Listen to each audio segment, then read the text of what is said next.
welcome back to the HENOSIS Podcast. We wanted to start off by thanking you guys because we got overwhelming support for the first episode. It was crazy. Yeah, it was actually mad. I felt really happy.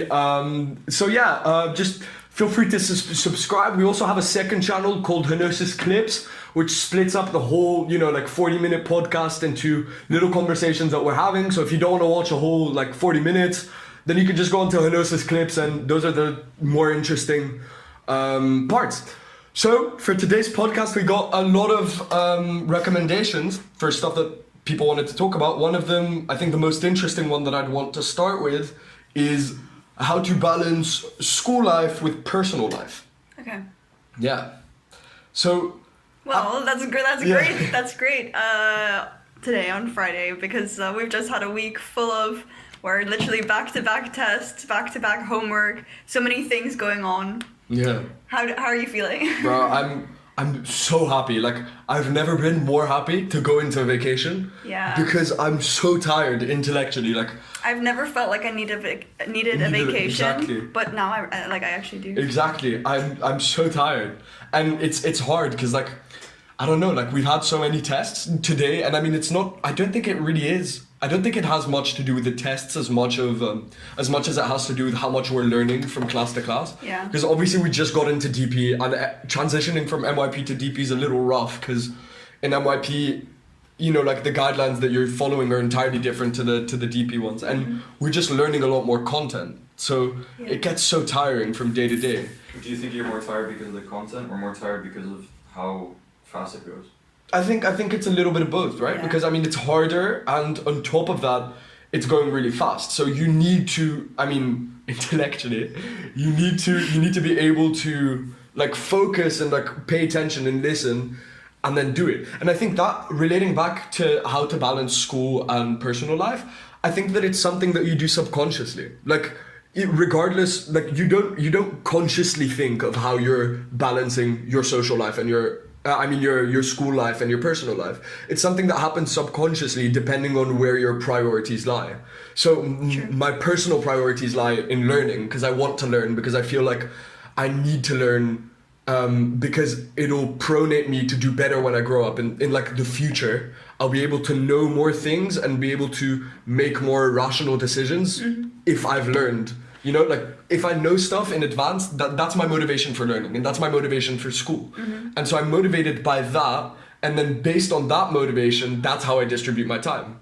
So, That's interesting. I spend more time, some of my personal time I spend just studying. Well, not studying, but reading books or just acquiring knowledge. Exactly, researching some stuff that I find interesting. And you guys do that too, with in different ways. It doesn't have to be reading books, but it's watching videos about photography, going out and just learning about different things. It can be skating, it can be Exactly. completely random things, but it's just learning about things what that you find enjoy. Interesting, yeah. And you do that inevitably. It's not something that you do. David, you never sat down and you were okay, today I'm going to do 3 hours. No, definitely not. Exactly. Then I wouldn't do it. Exactly, because it's and so I think that's the big problem that young people run into with school. Because we always think I have to study now, right? Whereas, and I know this is going to sound quite bizarre and cliche, but when I sit down and I know that I have a math test tomorrow, I want to actually understand the content behind the stuff that I'm studying and then the test. But I don't sit down and I'm I'm going to study for math today. I sit down and I say I'm going to understand the components of math. And it's different because I'm sitting down and I sort of want to study as opposed to feeling the need of studying. Yeah. And I think a lot of people don't have that. Yeah. I don't think a lot of people say today I want to learn. They just say oh my god, I have a math test 2 days from now. I need to study this, and this, and I'm gonna give this much time to each thing. Yeah. And to be fair, that's an efficient way of doing it. But I feel when you do that, you just you don't benefit from it. Because I think if you have no passion that underlies what you're doing, then inevitably it's not going to go well. That's my personal opinion on it. Yeah. And I think the same can be seen with, money. Rich people or people that are substantially rich, Bill Gates and Steve Jobs, both of them have both promoted the idea that if you want to get rich, you shouldn't be pursuing money, you should be pursuing passion. Yeah.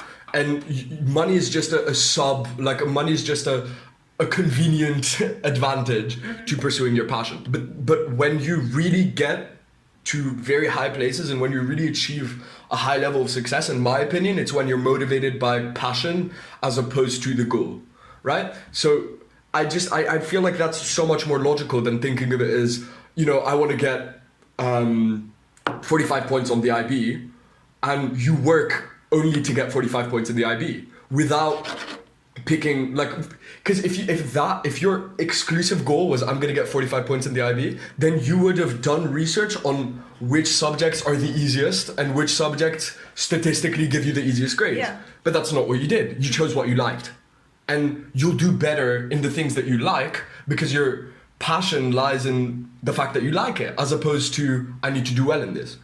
And so I think the same thing can be applied to studying. Like when I study, I try to understand the content, and if I find it boring, then I don't study.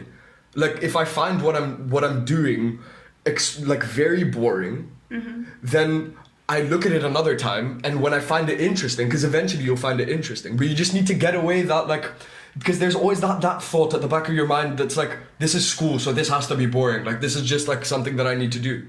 Whereas, in fact, it can be so much more than that. Like school has such a, I feel in our society, school has such a negative connotation, whereas school is literally the one thing that makes you sort of ready for life.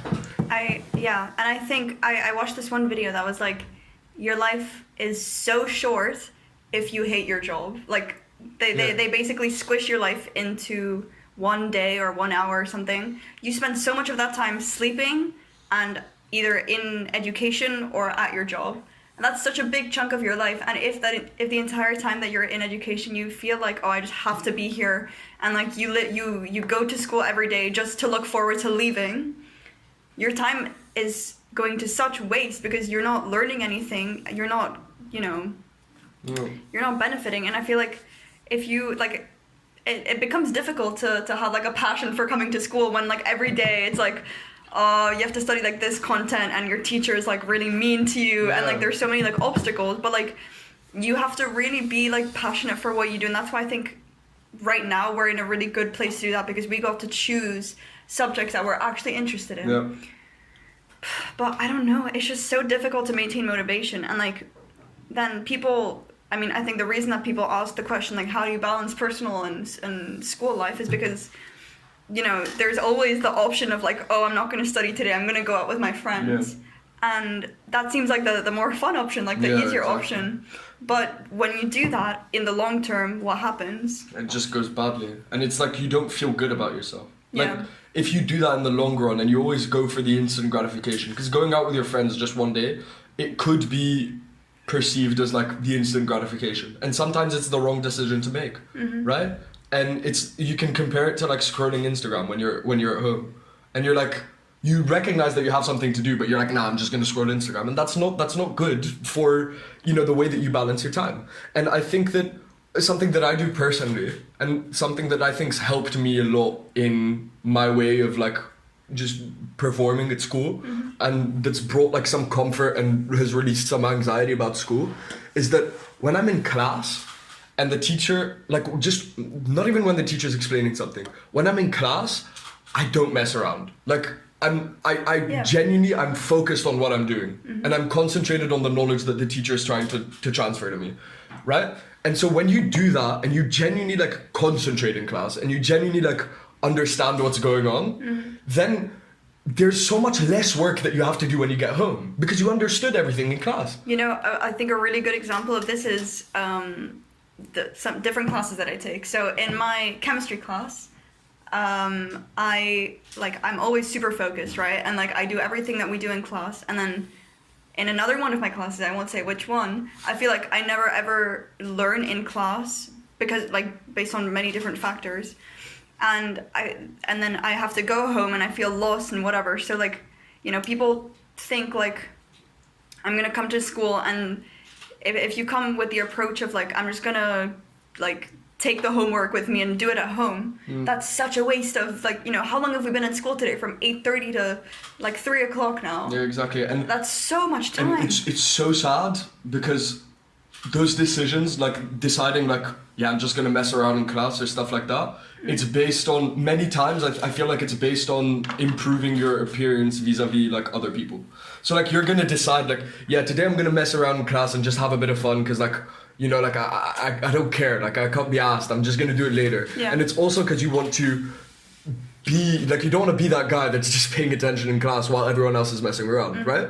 Because then you're the outcast, then you're the person that's not following, you know, the social norm. And I think that's such a problem because people always look at other people to see what they should be doing. I think that's something, like that's happened with myself. Like when I don't know what I should be doing in class, when I'm like, should I be paying attention right now? Or this was like when I was a little younger. Should I be paying attention right now, or should I just kind of like, or is this a moment where I can be talking to other people? Yeah, exactly. Yeah. And when I think that, and what I always instinctively do, what we all always instinctively do, is we look at the guy that's next to us. And then we realize like, oh, okay, well, if they're messing around, we can mess around too, right?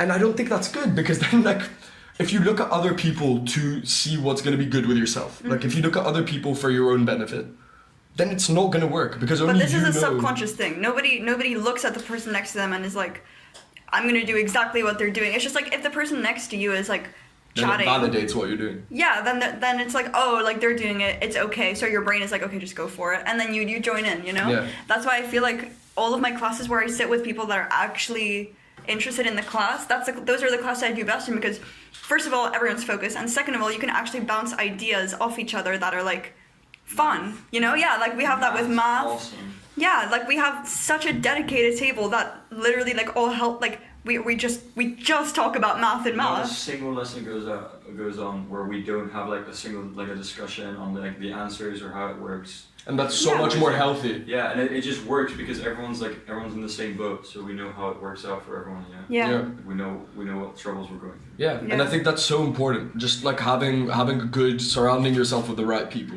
with the right energy. Yeah. And that's something that I've realized recently, because I'm a pretty naive guy, so I like everyone, and I like having like many people around me.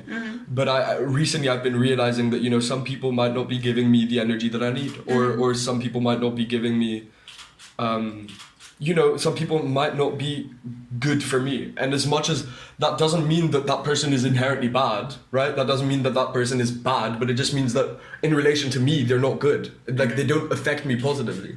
And so it's these things, like in Arabic, there's this saying that goes, نفس نفسك وانت تبيبها فين تحط نفسك فين تسيبها. It basically means, it's pretty cool. It basically means like, you're the doctor of your own soul, and where you put your soul is where it shapes itself. So if you decide to put yourself in a position surround yourself with friends who are messing around in class, who don't care, then eventually, regardless of whether you want to pay attention in class, regardless of whether you like school, regardless of whether you want to do well, you will be affected by their energy. And it's the same thing with having ambitious friends. Like, I surround myself with I'm privileged to have very ambitious friends. I surround myself with people who have high aspirations. And I feel so motivated to have people around me who want to achieve big things, because then I feel like I myself can do that. Yeah. And it's so important to have that. I feel like in the past, in my past, I feel like everyone goes through this phase where you want to be friends with everyone, right? And like your goal is to have as many friends as possible, just because like it's fun and like there's a lot of people to talk to.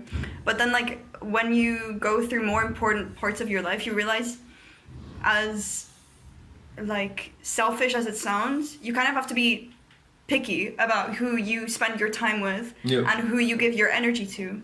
Because if you give your energy to somebody who is just gonna kind of like negate it or bring it down, exactly, then you know that's going to waste. They're just not good for you. Exactly, they're not good for you. And that's not something that you should feel bad about. Like you shouldn't feel like it's... You shouldn't feel obligated to be friends with everyone or to give your time to everyone. Exactly, you know? And you also shouldn't feel bad if like you're not friends with as many people and you're friends with like 2 or 3 people, Yeah. like good friends with 2 or 3 people, if they're giving you the right energy, that's something Exactly. that's like, it's not bad at all, and No. it's in fact it's even better for you as a person. It's so much better to surround yourself with people who complement your The best parts of strengths. you. Exactly. Yeah. And there's this picture I saw on Instagram before yesterday, posted by Nate Robinson, who's a former basketball player, of Tupac Shakur with his ex next to him, his manager behind him, and like another friend of his behind him. And what's interesting is that his ex later on in his life filed a sexual assault case against him. I'm not sure whether it's true or not, but apparently it wasn't. Or apparently it was. But anyways, I'll get back to you guys on that. Then there's his manager who facilitated his assassination, and then there's the guy that killed him, who's quote unquote his closest friend. And they're on that picture of him chilling with his, like close, like His circle. his Yeah. circle, exactly. And it just goes to show that like the people in your circle, like if you want to think of people that want to bring you, like most likely a person that will want to bring your energy down or would want to see you not succeed is most likely someone that's in your Close. closer Yeah. circle. And it's that's a not really someone that's weird thought. exactly. Yeah. And that's why when you like sense some stuff that's a little off, right?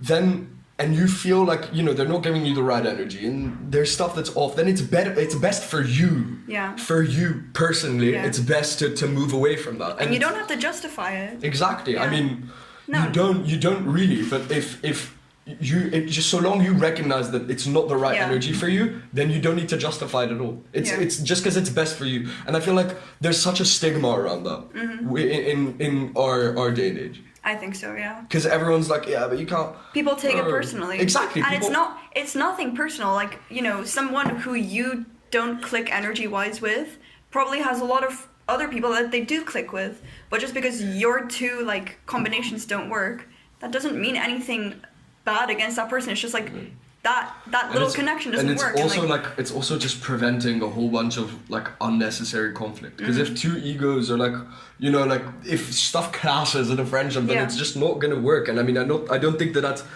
you're not obligated to be friends with everyone. But I also think that cutting people off based on because that's something that's happened with me is I wanted to cut someone off as a friend. Like I wanted to just distance myself from this friend because I was hearing a lot of like bad stuff, and I think that's when it gets a little iffy. Because Yeah. if you cut someone off Based on rumors? Yeah. or something like that, then yeah, but it's that's typical high school stuff, yeah, that's so true. No, Like, I mean like just I think this is something we're probably gonna experience water. for the rest of our lives. Like you're gonna be surrounded by people who don't wish the best for you. And that's kind of what it's gonna be like at first. And little by little you can kind of distance yourself from those people. But you have to kind of like make sure that like even if you get a little bad feeling, just like ask yourself like, am I really friends with this person? Or, for example, because we're in school, am I only friends with them because I see them 5 days a week? I also am think, I only, exactly. I think a really important question to ask yourself with regards to your friends is, there are two questions that I think you should ask yourself with regards to your friends. The first question is, are you really yourself when you're around this person? Like, are you truly yourself, the person that you are? Do you embrace your identity when you're around this person? If it's a no, then that means you're still insecure around them, which means that there's something that you don't like. There's something that you don't trust. Exactly, and then that's bad. Yeah. So I think that first of all is one thing that you should look into, but I think it's always important to go and look into yourself before you look into other people, because that's agree. always happened, that like it's something that's wrong with you, and it's not a bad thing, but something that's up with you makes you lash out to people that are Yeah. around you, and that's really go on, Dave. So are you yourself around all of your friends then? Huh? Are you yourself around all of your friends? Am I myself around all of my friends? Or like how many of your friends, like percentage wise, would you say that you... I think I have like five friends who I'm like my complete self, who know exactly who I am, And it's hard, right? Like, it's weird to know that someone knows exactly who you are, because no one can be in your mind, but you just know That they you just know. know that they know like what. And so Yeah. I think that's the part that's really interesting. And like those are the core, like those are the people that are really close to me. And I like to keep my circle small, because the more people you have, the more people you can suspect. And it's just like, you know, Othello and genuinely Othello by Shakespeare and the green-eyed monster. It's this idea for jealousy, and he's the person that plants the seed of jealousy and makes it like grow and grow is his literal number two. Well, number three technically. It's his closest friend, and that's what's so scary. But I think that's one really important question to ask. And then practically, so how do you tell whether you know your friend is really your friend? For me, something that's worked for me is when something good happens to me. And I got this from Jordan Peterson, who's some psychologist in the University of Toronto, psychology professor. So he says, if something good happens to you and you tell a friend, so something's good's happened to you and you've told a friend, how do you think they're going to react? And try it out. Like, how do they react? Yeah. So if you say like, this is a very small thing, obviously, but I got a 7 for like math. Yeah. If you tell a friend, if they react in a good way, like if they say, bro, let's go celebrate, that's sick, like let's celebrate together. Because first of all, everyone hides the good stuff that happens in your life, because you don't want everyone to know, because then people get envious and stuff. So usually you hide the good stuff. And then if they react and they're like, oh, that's so sick, like let's go celebrate, then you know that's a good friend, because he puts you know, above himself. He's not comparing himself to he's you. not comparing. Whereas That's the important bit. if you were to tell a friend, I got a 7, and they told you, oh, that's sick, I got a 5. No, if they're like, shut up, Yeah. like, I got a 5. Exactly. or like, oh, you know, I know a guy who, like, oh yeah, my other friend got an 8 on it. You know, like, that's not a good friend, because that's not someone that's ready to celebrate your you know, positive outcome. Yeah. And so why would you want that negative energy in your life? But there's not many people that aren't like that. That's Like, not. I think that's deep not down, true. a lot of people are like that. Like what you Yeah, just but described. when you achieve a level of friendship with someone, Yeah, of course. it gets to I think it gets to a point where when you tell a friend that something good happened to you, even if something bad's happened to them, like even if like let's say like you got a grade for math and something good's happened to you and they've gotten a worse grade, they'll still celebrate with you. And that's like Those are the best types of people. yeah, and Yeah. those are the people that you should have in your circle. Yeah. Because people that aren't like that will always, they can always be pushed to a level where they'll turn on you for their own, you know? Yeah. Like people that won't always celebrate with you when something good's happened, those people are the type of people, like the type of friends that you want to keep an eye out for, because they can turn on you when stuff gets when stuff gets serious. They can turn on you, and that's a very sad realization.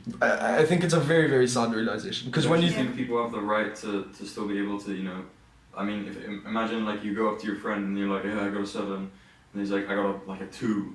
You know, do they need to celebrate with you?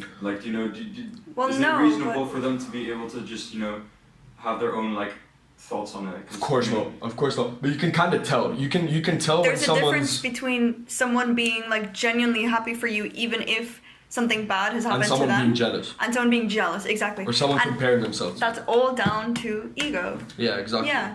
And, And, like, like- ego is We can do like 6 podcasts. yeah, on ego is, but like, ego is insane. I mean, yeah. but in the case of friendship, it's, you know, it's so important, the role of ego, yeah. because like at first, you know, egos are kind of put aside to make friends at first. Yeah. You know, like when you're making a friend, you try to be as selfless as possible. You want to make them happy. Like you kind of, you know, you try not to be selfish at all. Or when you get into a new relationship, Yeah. and then as you progress more and more, if your ego is really, really like existent, if it's really big, then slowly it starts creeping in. It creeps back in because again. you feel more comfortable showing who you are. Exactly. And that's what I mean by like, because like, for instance, with me, I know that sometimes my ego can get the best of me, and it's something that I try to control. And I think that's fine. I think that's something that's... Because it's weird that I admit that. But I think it's fine to admit it. No, it's so good that you recognize Yeah. it. It's Yeah. very selfless of you to recognize it. Huh? Like, it's, yeah, it's Yeah. like And it's your just ego self- isn't showing now because Yeah. you're recognizing that. Yeah. Exactly. And so, the thing that I have with my closest friends, I'm not gonna name them, but they know who they are, is that when my ego creeps in, when stuff gets serious and my ego creeps in and we have conflict, they always realize, and this is what I mean by when a friend really knows you, they always realize that it's my ego talking. Mm-hmm. And so they'll stay with me regardless of what happens. And I think that you get to a point in friendship where like, everything that happens within the friendship and the personality of the person doesn't influence The friendship the itself, friendship yeah. itself. Like you're so close to the person that regardless of who they, like their identity, let's say, Mm-hmm. like they can change as a person, but you still like appreciate them as people, you know? Yeah. And I think I've had that with one friend, because I had a friend who had, you know, like I had a friend who had a burst, like his ego flew up, and then it caused a lot of conflicts, obviously, but we, like all of us, all of my closer friends, we all stuck with him and we all like stayed with him for the whole duration of his big ego that was causing a lot of problems. And eventually it comes back down, and you know the person is grateful for you to have stayed through all of that stuff. And I think those are the most important friends. And Yeah. other friends, it's like, yeah, bro, you can go out with them, you can like, you know, like party, go to the cinema, stuff like that. But at the end of the day, Not now, but yeah. yeah, not now because Horeca. But at the end of the day, they're not like your friends. Like they're they're Yeah. friends, but they're not your circle. They're not the people. This is an analogy that I always use. They're not the people that after you graduate from high school you're gonna be talking to. You know, you're just not gonna talk to them. Facts, yeah. It's like 90% of the people that you're around now, you're not gonna talk to, bro. You're just not gonna. And so, why do you care so much about how people feel Yeah. about, you know, everything? If you know that, like, why would you let someone influence your life, influence such a limited time that you have on this planet? And even more limited your high school Exactly, years. your yeah. high school years, just like because.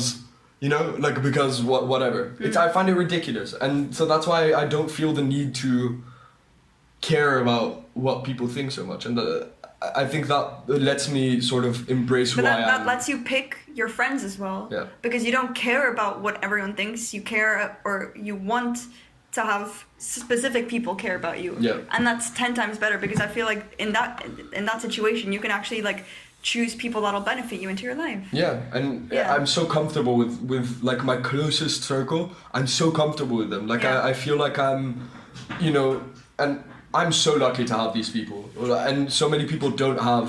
Because I have 5. Like 5's an insane amount compared to, you know, like, and it's so nice to have a circle of people that you know will always be there for you and will always care for you and will always recognize when stuff's not going well and be there. And I know that all of you, the people that are watching, you know, usually, you know who that person is, right? And you know who that person isn't as well. And you can always recognize who that person isn't. Even if at first you don't admit it to yourself. Exactly, because you'll usually not admit it to Yeah. yourself. Because you don't want, like, if you've built Yeah. a friendship with someone over so many, like, years, you don't want to tell yourself, like, They don't want the best for me. yeah, Yeah. because But it's not nice to think. but if you think about it, like, you will realize really quickly, you know. And it helps so much in your own energy. And I speak from experience. I mean, I'm still like 16, so there's not much experience in there. But I speak from experience. You will see a positive change in your energy if you cut off the Yeah. people that are influencing you badly, that don't care, that just don't care about you. You'll see good change, and it's for the best. Like it's for the best for you. Yeah, for sure. And I think that's so important. I mean, as someone said to me, like, cut off toxic people from your life and you'll see how much better you feel, how much better you look, how much healthier you are, you know? Yeah, it's insane. It's so crazy how much of an influence. But you're always wearing like rose-colored glasses around your friends, I think. I don't think you can like cut someone Rose off. got. Oh, I thought you meant literally now. I got really confused. Not there. like these. What did that have That's to what do? you tell us, David.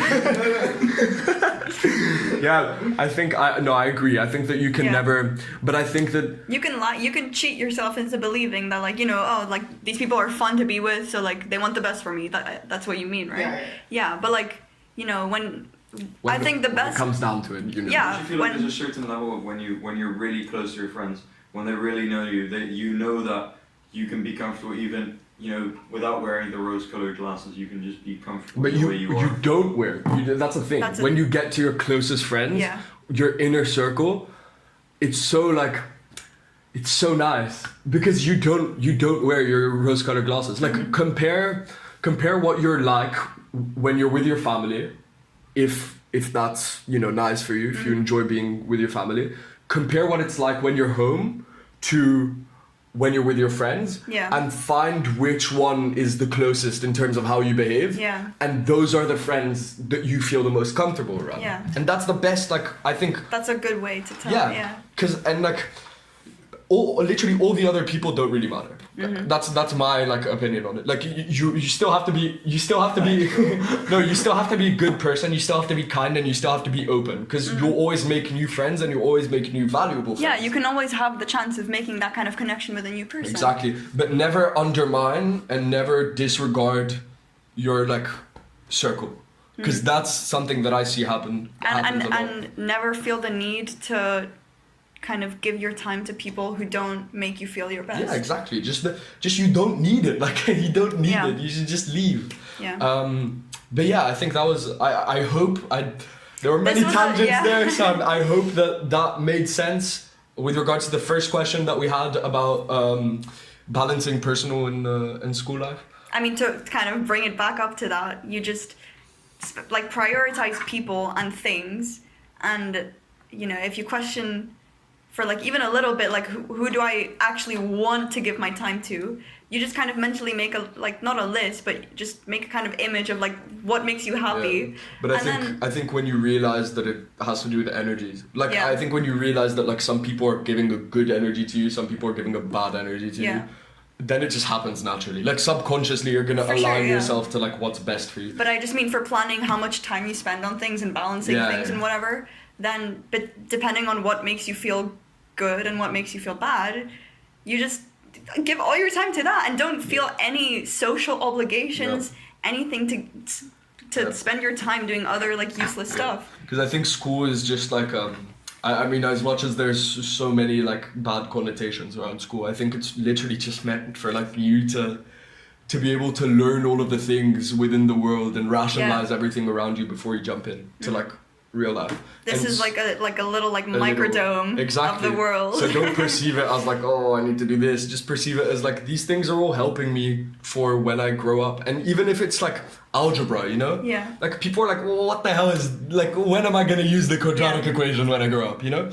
But I think that it's, and this is a bit more, like, conceptual, but I think that the conceptual understanding that you derive from many different things can be applied to other fields. So the conceptual understanding of math. Not even that. I feel like it's more like the way of thinking that you get in math, like the logical, we spoke about this, the logical brain that you develop when you learn math and when you learn these things can be applied in so many like unrelated subjects because everything is related. Exactly. And if you know more, like if you know more things and you have a better understanding, if you understand more concepts, then you can make more links. And then the conceptual understanding, like it basically improves your ability to learn. So the more you learn, the more fast you are at learning. Yeah. And so it'll just make a lot more sense when you grow up. And so that's why I think it's so that's why I feel so motivated when I'm in class. And that's why I feel so motivated with school and stuff.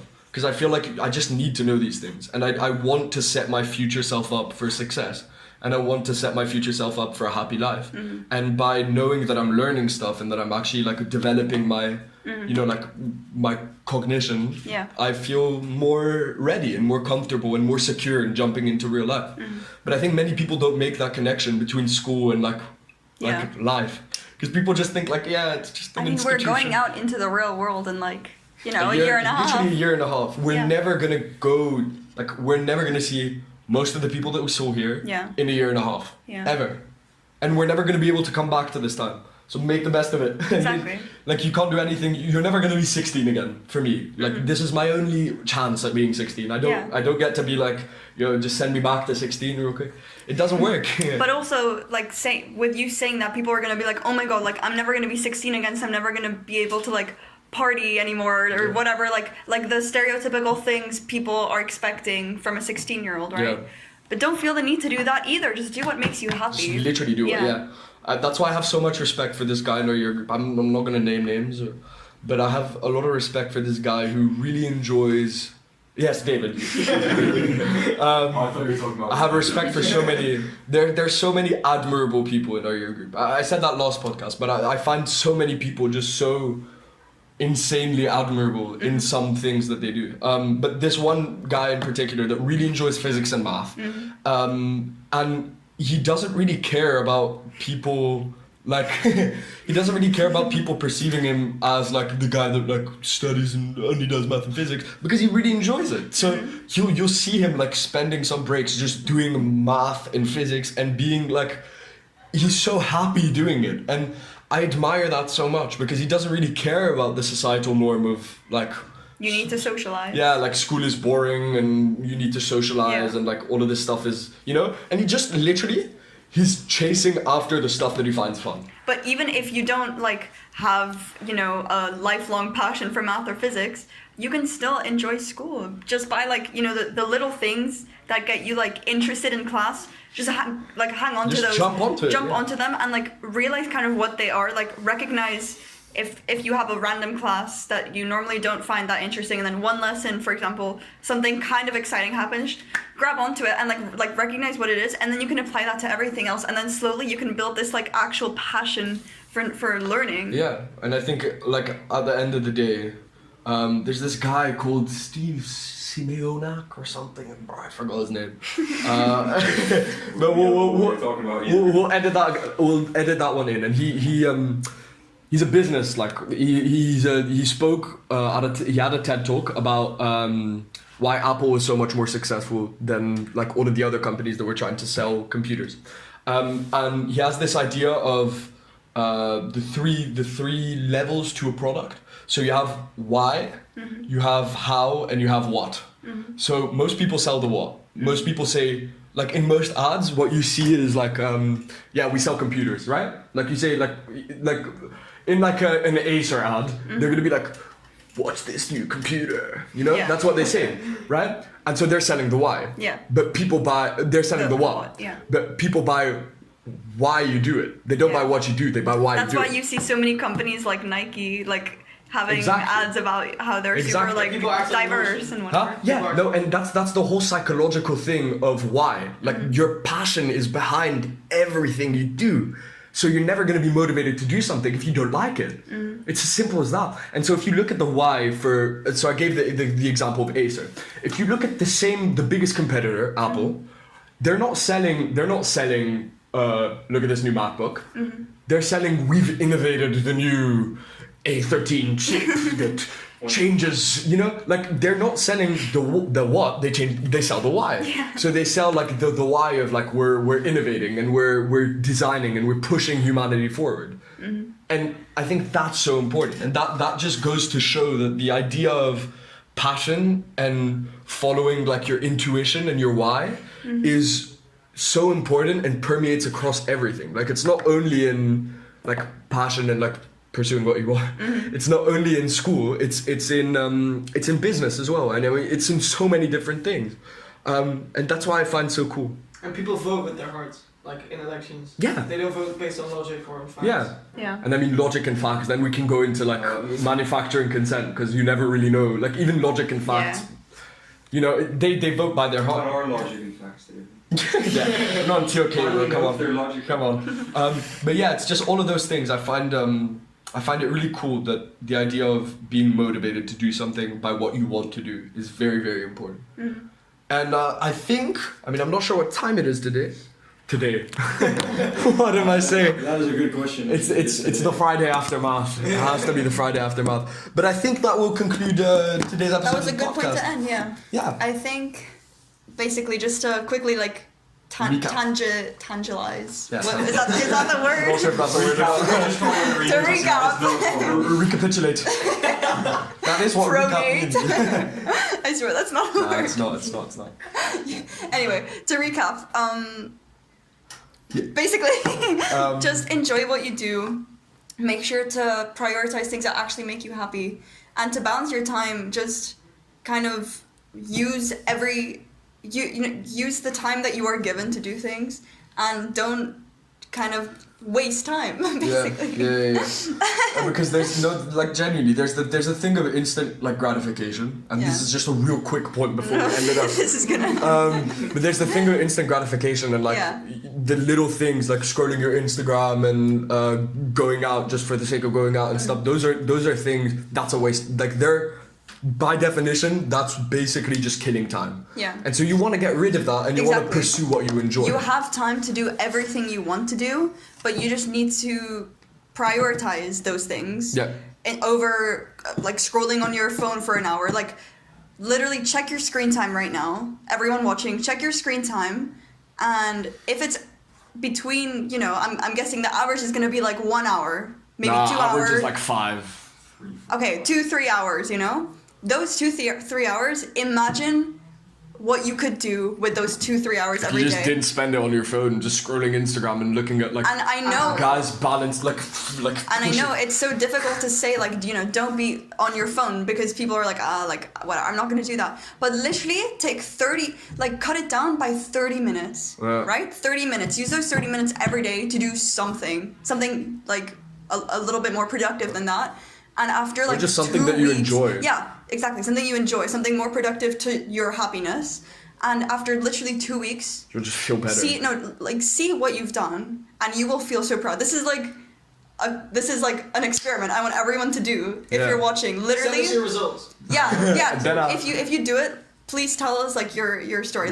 Turn your 30 minutes out of your screen time, time it, and do something that actually makes you happy, and then see what happens. If you do it, just send in a video of yourself, and we can put that on for the next podcast. Yeah. Because I think it's really important. So you can do it by just setting the Instagram. What I have is I have a max on my Instagram of an hour, and you set that up as the time thing. What could I say, bro? An hour.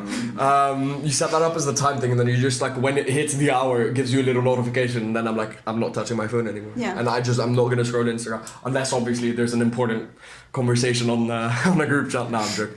But yeah, it's those things. So definitely test out what Sophia did. Drop a like so the YouTube algorithm can show it to more people. Subscribe for more information. Don't forget to check out HENOSIS Clips, which is going to feature all of the different clips. So if this was a little too long, then you can check out HENOSIS Clips and find the little snippets of the conversations that were cool. Yeah. Have a nice day. And a nice vacation.